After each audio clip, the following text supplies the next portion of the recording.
Un cordial saludo a todos ustedes. Un giro espectacular y aterrador acaba de ocurrir en el tablero geopolítico de Europa del Este, rompiendo por completo una docena de alianzas que parecían irrompibles.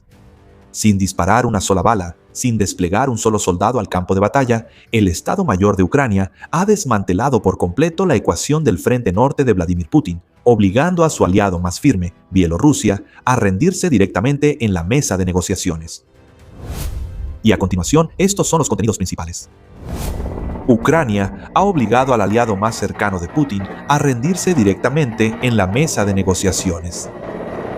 Kiev ha convertido todo el territorio de Bielorrusia en un libro abierto y ha eliminado por completo el frente norte de Rusia. ¿Qué secreto aterrador se esconde en la lista de enemigos mortales de Bayan Ronfamingau que hizo que un jefe de Estado entrara en pánico, dudara de la victoria del Kremlin y aceptara retirarse en la humillación? La línea de frente mortal de 1.500 kilómetros y el colapso del bloque de acero obsoleto en Europa del Este. Cuando los tanques T-70 y 2B de repente se convirtieron en tumbas móviles frente a Zabolí y 5.000 soldados de élite del regimiento Katarsk-Kalinutsky se acercaron a la frontera, la élite de Minsk entendió que estaban enfrentando el riesgo de un colapso total desde dentro. ¿Aceptará el ejército de reclutas de Bielorrusia ser carne de cañón para Rusia o desencadenará un golpe brutal en cuanto las arterias energéticas nacionales sean estranguladas? La traición silenciosa, Lukashenko apuñaló públicamente por la espalda a Putin, dejando al Kremlin en una soledad desesperada. Se está desarrollando una jugada geopolítica clásica. ¿Fue el instinto de supervivencia desnudo de un dictador ante los escombros de 38 refinerías rusas? ¿O fue la mano invisible de miles de millones de dólares de Pekín la que orquestó esta huida histórica? Bienvenidos al programa de análisis de Luan Ban Chin-su. Ucrania acaba de asestar un golpe brutal a Lukashenko, dejando a Rusia en una posición de aislamiento. Antes de entrar en el contenido, les agradecería que se tomaran unos segundos para dar like y suscribirse al canal para que podamos continuar. Muchas gracias, estimados espectadores. Estimados señores, en el tablero geopolítico de Europa del Este se acaba de escribir un nuevo capítulo lleno de dramatismo, cuando una operación de inteligencia ha expuesto una dura realidad, convirtiendo todo el territorio de Bielorrusia en un libro abierto. A finales de mayo de 2026, el coronel Maxar Brody, jefe de la Fuerza de Drones de Ucrania, envió un mensaje disuasorio y estratégico dirigida al gobierno de Minsk. 500 objetivos clave, desde bases militares ultrasecretas, almacenes de reservas, combustible, estratégicos, hasta las arterias agrícolas vitales que mantienen con vida a esta nación, quedaron completamente dentro del frente de destrucción de Ucrania. Con una estructura geográfica particular, donde el punto más lejano de Bielorrusia está a solo 350 kilómetros de la frontera con Ucrania, este país está completamente indefenso ante el alcance de hasta 3.000 kilómetros de los sistemas de aeronaves no tripuladas Farmingo. Esa vulnerabilidad se vuelve aún más profunda al observar la lección inmediata de Rusia, donde las superrefinerías de petróleo, valoradas en miles de millones de dólares, y los centros financieros han sido continuamente neutralizados por ataques asimétricos. La élite militar de Minsk tuvo que admitir con amargura que su estructura de seguridad actual se ha desmoronado completamente ante un país vecino capaz de aislarlos y asfixiarlos logísticamente. La impotencia tecnológica ha empujado al ejército de Bielorrusia a un escenario trágico, donde el equipo militar tradicional se ha derrumbado completamente ante el arte de la guerra moderna. La defensa aérea de Minsk, que dependía de los sistemas de misiles S-300 de generaciones antiguas, diseñados solo para interceptar objetivos a gran altura, ahora se ha vuelto completamente ineficaz ante los enjambres de drones autónomos que vuelan a baja altitud. Aunque posee equipos capaces de portar ojivas nucleares, Bielorrusia en realidad está completamente indefensa ante el cielo. En tierra, la situación de las fuerzas blindadas no es mejor, ya que los tanques T-72B, que solían ser la columna vertebral del ejército, de repente se han convertido en tumbas de acero, móviles ante el poder de los misiles Javelin que atacan desde arriba y los drones FPV equipados con explosivos inteligentes. En el aire, los escuadrones de Su-25 y MiG-29 anticuados no pueden cumplir con los estándares de combate de cuarta generación, enfrentándose al riesgo de ser derribados tan pronto como despegan por los sistemas de defensa aérea avanzados. Para lograr este nivel absoluto de transparencia destructiva, el Estado Mayor de Ucrania ha operado una máquina de inteligencia tridimensional sumamente sofisticada, combinando de manera fluida el reconocimiento técnico y la red humana, superando con creces las operaciones de observación convencionales. En el espacio, las plataformas de alerta temprana de la OTAN escanean continuamente la frontera, combinadas con sistemas satelitales de alta resolución para transmitir de manera constante las huellas térmicas de cada campamento, estación de radar, centro logístico y almacén de datos de Kiev. En lo profundo del territorio enemigo, las células de inteligencia urbana y la red de guerrilla ATES operan eficazmente dentro de Rusia, proporcionando verificaciones físicas precisas en los puntos clave de las vías férreas y las instalaciones industriales de Bielorrusia. A partir de ese enorme flujo de información, las unidades de análisis de Ucrania procesaron cientos de miles de datos cada mes para establecer un mapa de objetivos perfecto, listo para inutilizar todas las funciones vitales del país vecino. Esa realidad brutal fue la que encendió una pesadilla racional, quebrando directamente la voluntad de resistencia del presidente Alexander Lukashenko al sopesar matemáticamente un frente de batalla extendido en 1.500 kilómetros. Esa enorme frontera es principalmente llanuras y bosques densos, completamente carente de barreras naturales, lo que crea una brecha de seguridad imposible de cubrir para una fuerza que solo cuenta con 45.000 soldados regulares. El hecho de tener que mantener una línea de defensa tan extensa y al mismo tiempo proteger la profundidad estratégica detrás de ella es algo impensable para el ejército de Bielorrusia. En una impactante entrevista, el 15 de junio, el líder de Bielorrusia tuvo que expresar su impotencia estratégica ante una línea de defensa ampliada en 1.500 kilómetros adicionales. Ni nosotros ni los rusos podemos garantizar esto. Al ver el abismo de una guerra asimétrica, este jefe de Estado eligió una salida aterradora pero sensata. Pidió disculpas oficialmente a Ucrania y anunció la retirada, afirmando que una victoria militar rusa es irrealista y cuestionando abiertamente la visión de guerra del Kremlin.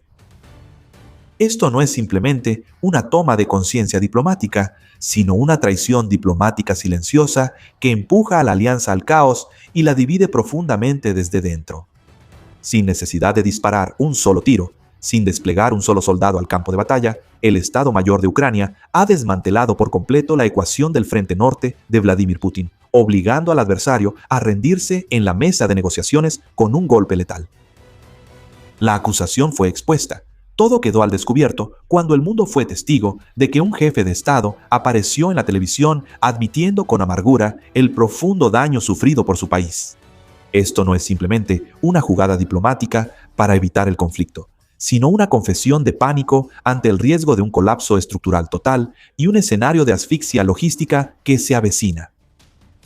La visión de Alexander Lukashenko quedó completamente bloqueada ante la dura realidad proveniente de su aliado ruso, una entidad gigantesca que se muestra impotente frente a los ataques asimétricos dentro de su propio territorio.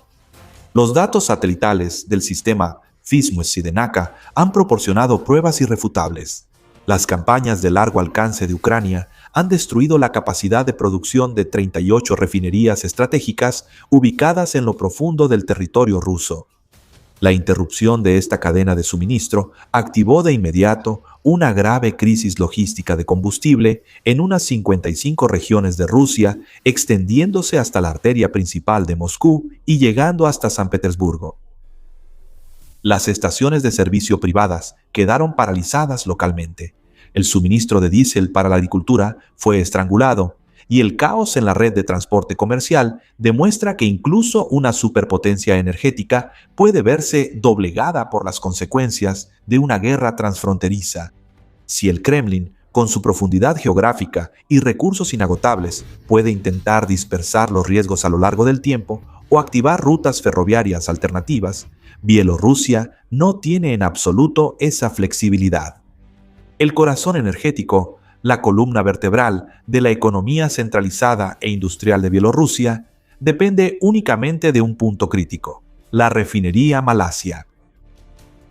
Cuando la unidad de inteligencia del coronel Maxar Brody puso esta instalación en la mira de la lista de 500 objetivos, los militares de Minsk entendieron que solo un golpe preciso a Malasia no solo causaría una escasez de combustible convencional, sino una parálisis total de las funciones vitales del aparato estatal.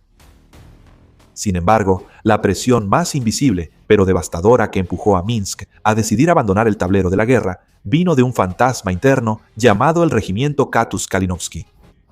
Los ciudadanos bielorrusos que alguna vez tuvieron que exiliarse tras intensos disturbios políticos se han convertido en una fuerza armada regular, experimentada y de élite dentro de las filas de las Fuerzas Armadas de Ucrania. Con un número de hasta 5.000 combatientes voluntarios, esta fuerza ha pasado por los campos de batalla más feroces, desde la campaña para defender Kiev hasta las trincheras sangrientas en el norte de Bakhmut. Esto ya no es simplemente una brigada fronteriza común, sino una organización con ideales políticos firmes cuyo objetivo supremo es cambiar el régimen en su país natal. Poseyendo unidades de fuerzas especiales de élite como el Batallón Volar, esta entidad genera una presión humana y política aún más aterradora que las andanadas de misiles de crucero. Si el gobierno de Minsk apresuradamente despliega a 45.000 soldados, que son tropas con poca experiencia de combate real, en un frente de 1.500 kilómetros de longitud, tendrán que enfrentarse a personas que hablan su mismo idioma, pero con una mentalidad de combate asimétrico moderno. El debilitamiento en el sistema de mando o el riesgo de un motín interno debido al agotamiento logístico es el punto débil mortal del régimen. Con un movimiento racional, el líder de Minsk está tratando de evitar no solo los sistemas de armas de largo alcance del exterior, sino lo más importante, preservar los puntos sensibles político-militares dentro del propio país. Desde una perspectiva global, la mano invisible de Pekín ha añadido un peso enorme a esta decisión de retroceder. Bielorrusia ha sido durante mucho tiempo un eslabón insustituible, una estación de tránsito clave valorada en miles de millones de dólares en el gran proyecto de la Franja y la ruta de China hacia Europa. Todas las arterias ferroviarias y comerciales continentales que llevan productos chinos a los mercados occidentales deben pasar por esta región geográfica. La misión de mantener la cadena de suministro global no permite que Bielorrusia se convierta en un campo de batalla devastado, donde las primas de seguros internacionales se disparan y los flujos logísticos se ven estrangulados. La presión geoeconómica silenciosa, pero poderosa, de Pekín tanto sobre Minsk como sobre Moscú, es el catalizador definitivo que obliga a Bielorrusia a elegir una solución neutral y a pedir disculpas a Kiev. Esta fractura estratégica elimina directamente la influencia de Moscú sobre su único aliado regional, empujando al Kremlin a un estado de aislamiento diplomático sin precedentes. Cuando los socios más cercanos reconocen la realidad estratégica y abandonan la mesa, toda la doctrina militar de Moscú pierde oficialmente su legitimidad. La fría declaración de Lukashenko en televisión, diciendo que no cree en una victoria militar real, ni de Rusia ni de Ucrania, asestó un golpe mortal al mito de la dominación absoluta que Moscú se había esforzado tanto en construir. El cambio en el discurso de Minsk en realidad es un reflejo de las profundas grietas dentro de la élite política rusa. Incluso el ideólogo Zahar Poilopan tuvo que admitir amargamente que la estructura militar actual no puede lograr una victoria duradera, mientras que el analista militar cercano al Kremlin, Igor Kurov-Khrushchenko, constantemente lanza advertencias sobre una etapa difícil que se avecina debido a la ruptura de la cadena de suministro logística.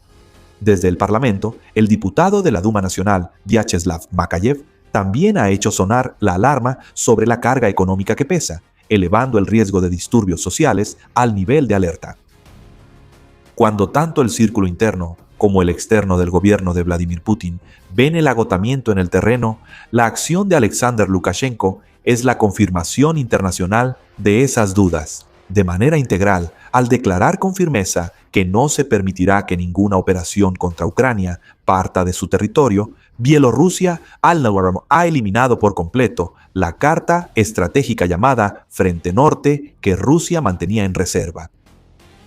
Por fuera, el líder de Minsk sigue mostrando lealtad como servidor de Putin, pero por detrás ha construido hábilmente una salida diplomática impresionante al pedir disculpas a Volodymyr Zelensky. Lukashenko incluso utilizó palabras de un diálogo con Putin para convertir su deseo de neutralidad en una decisión conjunta de ambos, argumentando que ambos líderes entienden que verse arrastrados a la guerra es inaceptable. El aislamiento de hecho por parte de este socio estratégico, sumado a las turbulencias administrativas y económicas internas, ha llevado la capacidad de Rusia para imponer su poder regional a un estado de congelamiento total.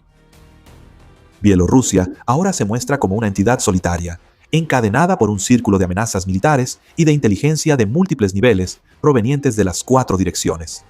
En el oeste, Polonia está levantando un sistema de escudo oriental sólido con el objetivo de construir un ejército gigantesco de 500.000 soldados en coordinación con escuadrones de cazas furtivos F-35 de última generación, alterando completamente el equilibrio de poder regional. En el norte, Lituania refuerza constantemente su frontera con fortificaciones sólidas y una red de sensores modernos, junto con el despliegue, por primera vez en la historia moderna, de una brigada blindada alemana, completa fuera de su territorio, bloqueando cualquier ambición de movimiento militar de Minsk. Al mismo tiempo, los ejercicios a gran escala de la OTAN, con la participación de 30.000 soldados de las 3 fuerzas, Marina, Ejército y Fuerza Aérea, han asfixiado completamente el espacio y la capacidad de maniobra externa de Bielorrusia. La doctrina del corredor de Suwalski, que en teoría era el puente para que Rusia mantuviera una línea de suministro terrestre hacia el enclave de Kaliningrado, ahora ha sido completamente eliminada tras el movimiento neutral y calculado de Minsk. El hecho de que Bielorrusia se retire de la ecuación del conflicto directo permite a la OTAN fortalecer la arquitectura de seguridad en el Mar Báltico y Europa del Este con una facilidad sin precedentes en la historia, lo que significa que Lukashenko está actuando como un leal ante Putin, pero en realidad está huyendo desesperadamente por la puerta trasera. Una defección pragmática, una traición silenciosa que el Kremlin puede ver claramente, pero no tiene la capacidad de intervenir. En el momento en que los intereses geopolíticos y la cuestión de la supervivencia personal se entrelazan, el arquitecto principal de Minsk ha realizado una maniobra diplomática impecable, sin una sola fisura. El cálculo del dictador es completamente claro. Si Rusia de alguna manera logra la victoria, Bielorrusia seguirá existiendo como un estado satélite en la órbita actual. Pero si Rusia pierde la guerra, su puesto de poder se tambaleará fuertemente. En ese momento, el regimiento de élite Katos Kalinovsky cruzará la frontera. La presión económica asfixiará al país y la llama de la revuelta civil se encenderá. Si Bielorrusia se involucra imprudentemente en la guerra, Ucrania abrirá fuego de inmediato. Si contra los 500 objetivos críticos, el frente interno colapsará y la alianza entre Polonia y la OTAN, con el enorme bloque de acero del oeste, avanzarán de inmediato. La única solución óptima para sobrevivir es rechazar participar en la guerra con todas las partes, mientras se sigue fingiendo ser un aliado leal para el Kremlin. Sin embargo, a medida que aumenta la presión asimétrica, la apariencia de neutralidad está perdiendo valor ante Moscú cada día que pasa. La advertencia contundente sobre 500 objetivos del Estado Mayor del coronel Maxar Brody, junto con la pinza de un frente de 1.500 kilómetros, es una descripción brutal que destruye las esperanzas de un aliado. El gobierno de Minsk, que durante 4 años fue el respaldo logístico para las campañas de Rusia, rápidamente despertó de su sueño y se alejó de las ilusiones militares al ver la furia, la escasez de repuestos y combustible arrasando vastas regiones del territorio ruso, junto con los restos de refinerías destruidas al otro lado de la frontera. Mientras el ejército ucraniano cambia completamente la ecuación en el frente norte sin disparar una sola bala, Vladimir Putin ha sido empujado a un profundo aislamiento estratégico, donde incluso sus amigos más confiables han perdido la fe en el poder militar de Rusia. ¿Y cuál es su opinión sobre cómo Lukashenko traicionó a Rusia?